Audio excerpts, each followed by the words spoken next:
Atendí a una paciente que la primera vez que vino a la consulta y le pregunté, bueno, ¿y qué tal? ¿Cómo estás? Me respondió, mal, pero acostumbrada.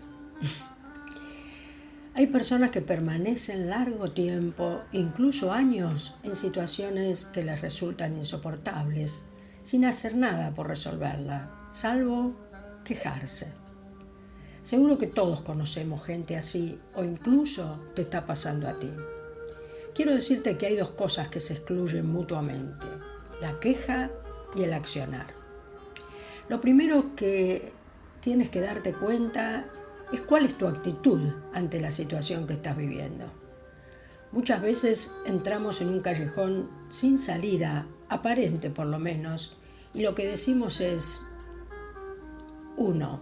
No me puede estar pasando esto a mí, con todo lo que yo he hecho para no tener que llegar nunca a esto. Siempre fui una persona que ayudó a todo el mundo, cualquiera tiene más suerte que yo, y tantas frases como esta. Víctima, víctima, date cuenta que estás en el lugar de la víctima y que una víctima tiene que ser rescatada, no puede salir por sí misma. Entonces, a lo mejor estás esperando un salvador o una salvadora que te levante milagrosamente de esa situación. Esto raramente ocurre, porque tu estado de víctima es mental, por lo cual el otro no recibe esta señal, sino todo lo contrario. Lo que recibe es una actitud de queja continua, por lo cual en vez de rescatarte, se aleja.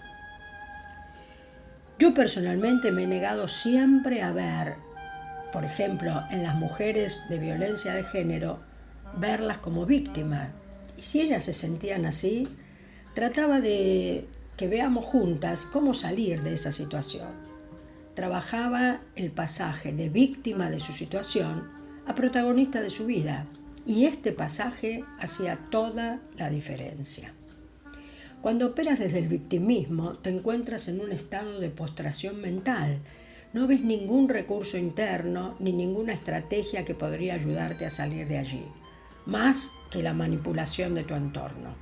Muchas personas hacen sentir culpables a los demás de su situación, por lo que a veces logran que el otro responda culposamente y le ayude. Otras refieren que nadie se da cuenta de lo que le pasa.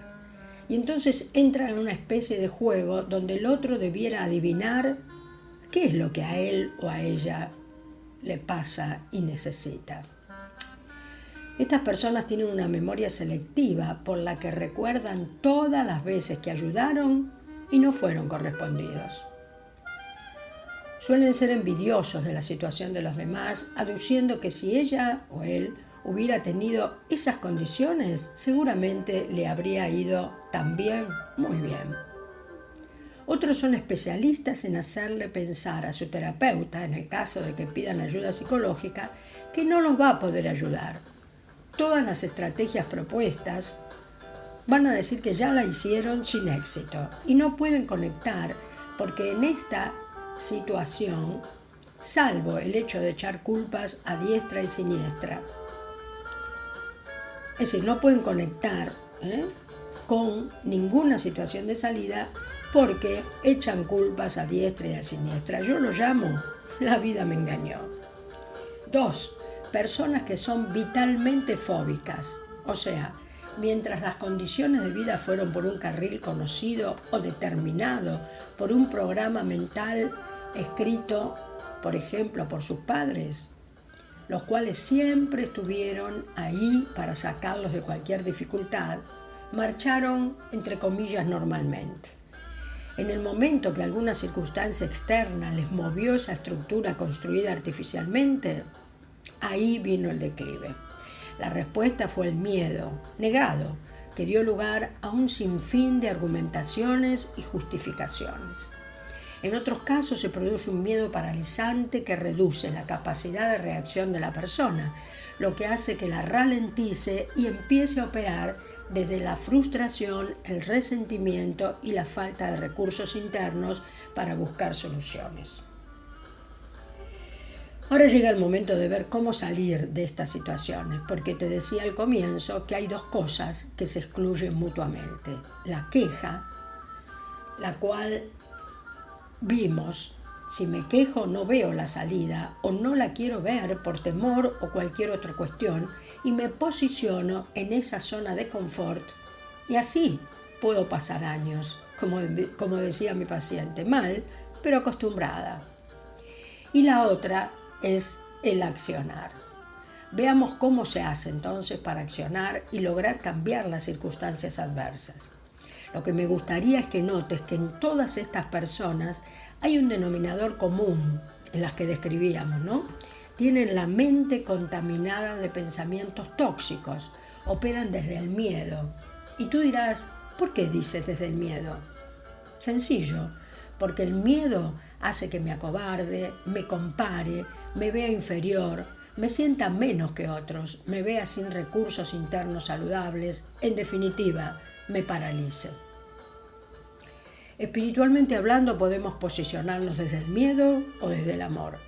Estas dos posiciones pertenecen a dos condiciones muy diferentes.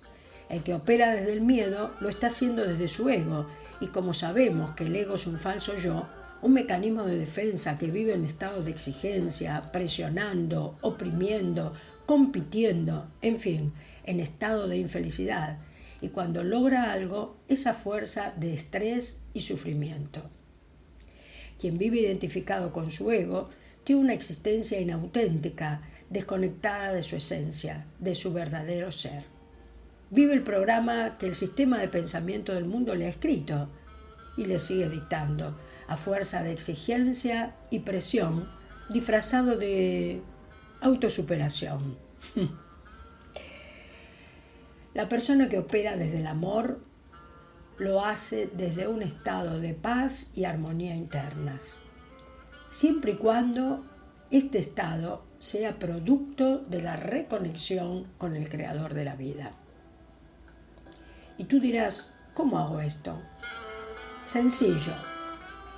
Debes ir a él reconociendo que no puedes más, que no te está yendo nada bien, que siempre trataste de salir adelante por las tuyas y que finalmente perdiste a manos de tu ego, que manipula, promete y engaña de manera de llevarte al fracaso.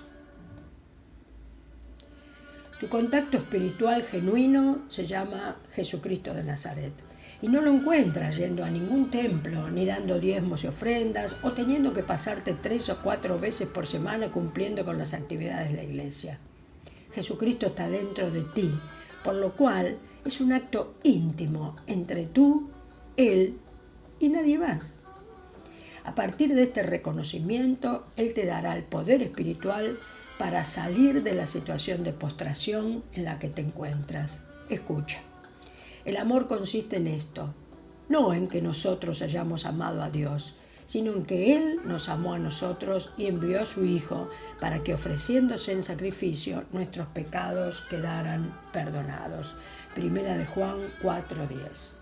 El amor más grande que uno puede tener es dar su vida por sus amigos. Juan 15:13. Jesús quiere ser tu amigo más íntimo. Él te ama tanto que decidió morir para salvarte. No para que te sientas culpable, sino para que lo ames de manera de poder hacer su voluntad y no la tuya. ¿Por qué te abates, oh alma mía, y por qué te turbas dentro de mí? Espera en Dios, porque aún he de alabarle, salvación mía y Dios mío.